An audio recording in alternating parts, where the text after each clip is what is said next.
We've met several characters within the Little Nightmares universe, each of them with their own unique look and often wordless personality.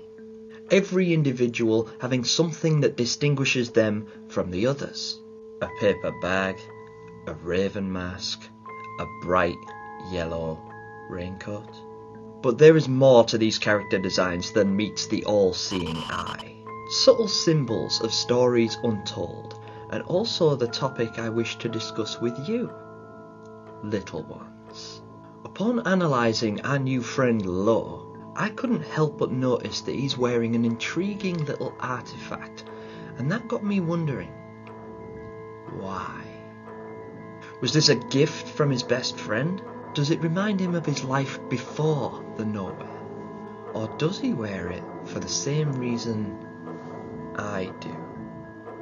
This is the Talisman theory.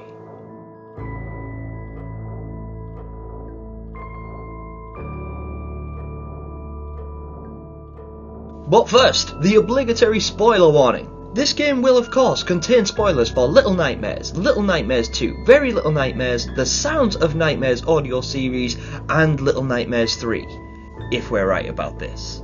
And also a colossal shout out to legendary Little Nightmares content creator It's Just Jord, without whom I would not be making this series and you would not be watching this video.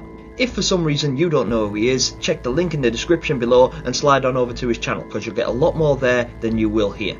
Now, with that being said, let me preface what I'm about to say by revealing a little something about myself. I recognise that to most people this item is just a piece of jewellery, and I know a thing or two about jewellery, by which I mean I know everything about jewellery. Because I am a Jet 2 qualified jeweller and for many years specialised in diamonds, watches and precious metals. You see, there's a lot more to valuable stones other than just looking pretty, and while a lot of jewellery does tend to be worn purely out of accenting a certain look, a great deal of it has meaning and symbolism behind it. Much like diamonds tend to be the stone of choice when it comes to engagement rings, diamond is the hardest substance on earth, incredibly valuable and durable, as should be your connection to the person you decide to propose to. That's why they say diamonds are forever. But each and every precious stone comes with its own mystical properties, and they can vary from culture to culture depending on what they represent. Here in the United Kingdom, the ruby is often associated with passion, love and vitality, whereas in religions such as Hinduism and Buddhism, the ruby is associated with the root chakra and therefore represents stability and security. So getting back to our new friend Lo, his anklet does contain red stones, but they're not of the transparent, clear quality like rubies are. In fact, this style of anklet would be exceptionally difficult to make, using durable, clear stones such as sapphire and ruby because of their tolerance and high value. No, this type of elasticated bangle is often dressed with softer and cheaper stones, far more commonly than it is with harder stones such as sapphire and ruby. And although they're the most well associated with these colours, they're far from the only precious stones. In fact, there are two in particular that fit just a little too perfectly with our mystical mirror marauder. The first is the illustrious lapis lazuli. This particularly soft stone, only a modest 5 to 6 on the Mohs hardness scale, is commonly rounded into beads and threaded onto a bracelet or anklet. But more importantly, its spiritual properties align particularly well with Lo.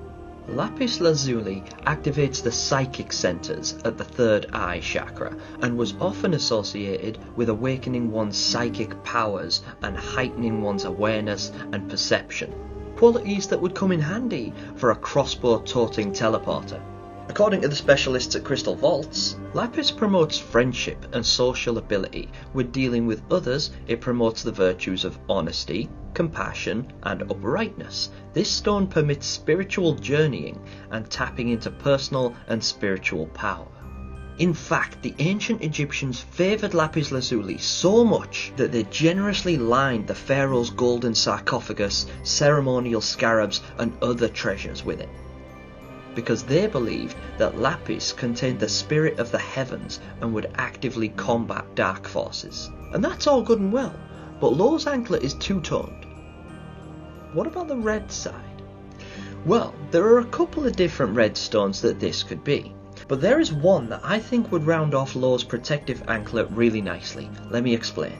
Jasper, in all its forms, is considered a powerful healing stone. Jasper is regarded as a gemstone that gives a sense of well-being. Red jasper, in particular, has been used as a stone of protection for thousands of years. It's believed that this jasper has an ability to create and help balance aggressive, dynamic energy. While it is more durable than the lapis lazuli we discussed just a minute ago, a reasonable 7 on the Mohs hardness scale, that also stands to reason, given that the lapis would be the stone responsible for buffering Lowe's psychic abilities, perception, and by extension, accuracy.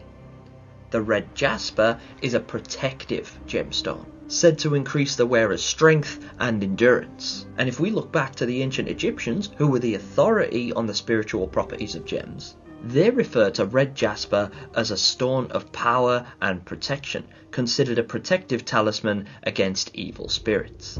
So now that I've turned Little Nightmares into an MMORPG, if we consider Lowe to be our character, then this stylish little amulet could be both what grants him the power to travel through the mirrors and what protects him from the malevolent forces that lurk within them, which is why he can pass through safely, but alone cannot.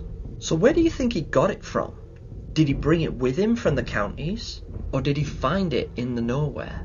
Well, I think that if any of what I said is even remotely accurate, and this two-tone talisman does protect him from whatever lurks in the mirrors, then I think he received it as a gift. But not from alone. From a character who we know has the ability to forge magically imbued charms which can protect the children from the dastardly denizens of the nowhere. The elusive and enigmatic Ferryman. And who knows, maybe Lowe will have to give his protective amulet to Alone in the final battle with the Spiral's big bad, when the game inevitably breaks our hearts in true Little Nightmares fashion. Now, we're not quite done, but if you made it this far, I'd really appreciate it if you tap that like button for me, or dislike if you're just here to hate my face. And please consider subscribing if you enjoy this kind of content. But of course I would love to know your thoughts in the comment section below, because I do read all of them, and I enjoy using the end section of my videos to address some of my favourites, like these. Fire Funtime says, something I would love to see in Little Nightmares 3 is if we fight the janitor one last time with no arms or new arms or something like that. If we assume the game takes place after Little Nightmares 1, he's the first boss we face in the series release-wise, so I think it would be epic. And it would be awesome. I think it'd be great to see Roger again. Like, we don't know he died. I'm sorry, I just got this image of Roger chasing after you with no arms. And it could actually be quite a disturbing concept. Imagine if he had no arms, so he just like slumped down onto his chest and his chin would trail along the floor while he chases you, so he's just trying to catch you with his mouth. But yeah, it would be interesting to see if maybe somebody did find the janitor and attempted to like heal or repair him. Like, this isn't necessarily a possibility, but let's say the hunter, for instance. Something I think that could be quite a cool concept to do with the janitor if we were going to bring him back would be, you know how the hunter has like a taxidermy family, and you can see that he's even performed some taxidermy on himself at some point, and his arm is animate. And we know that the Nowhere has a habit of being able to animate the inanimate. Well, it could be that somebody taxidermies some new arms onto Roger. Maybe the regular size, maybe the long, maybe he's like Dr. Octopus and he ends up with loads of them. Oh my days. What if that's what happened? What if that's what this thing is? Little Nightmares 3 enemy confirmed. It's it's Giga Roger. This would be brilliant. It'd be a lot of fun, and I do absolutely love Roger. He's nightmare fuel, and I'd love to see him in Little Nightmares 3. Thank you for your comment. That was a lot of fun to think about. I don't know how possible it's going to be, but it'd be great just to see him again. Or at least find out what happened to him. Maybe if we do go back to the moor as Low and Alone, maybe we find his body and we get to see. The Monkey Man says, I'm not sure if this has already been talked about, but maybe not. When you first rescue 6 in the second game, there are tally marks on the wall, maybe they're not counting days, but maybe how many times the loop has repeated. Now, this is something that I considered looking into for a little while, because we find tally marks all over the nowhere. We find them in a hunter's house, we find them in a school, we find them in a hospital, and there could be a deeper meaning to it. Okay, just off topic a little bit, but some of you guys who are massive fans of theories in the first place and are fans of Five Nights at Freddy's may already be familiar with a channel called The Game Theorists. Yes, MatPat, and bro, we will miss you. But MatPat's done tons of theories on Five Nights at Freddy's, and quite recently, reasonably recently, he's been looking into the tally mark theory, and there seems to be a lot more to it than we know. Little Nightmares could very well have something similar going on. Maybe it's counting days, maybe it's counting loops, or maybe it's counting something else. Maybe the numbers within this tally reveal some deep, dark, elusive secret about them all.